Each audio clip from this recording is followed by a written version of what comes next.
বিসমিল্লাহির রহমানির রহিম। আল্লাহ সূরা নাজমের 19, 23 ও 24 নম্বর আয়াতে আল্লাহ তার রাসূলকে বলেন, হে রাসূল, আপনি তাদের কাছে বলেন যে তোমরা লাত, উজ্জা, মানাত সম্পর্কে আমাকে বলো।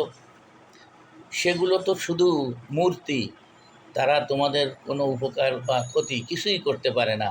এগুলো শুধুমাত্র কিছু নাম, যে নামগুলো তোমরা ও তোমাদের পিতৃপুরুষরা রেখেছ। এ ব্যাপারে আল্লাহ কোনো দলিল নাজিল করেন নাই। তোমরা তো কেবল অনুমান ও নিজেদের মত মতো অনুসরণ করো, অথচ তোমাদের কাছে তোমাদের রবের পক্ষ থেকে হেদায়েত এসেছে।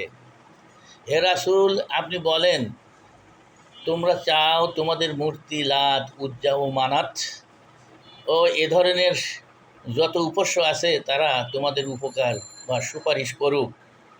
আর আল্লাহ বলেন, তা কোনো দিন সম্ভব নয় এবং কোনো দিন সম্ভব হবে না।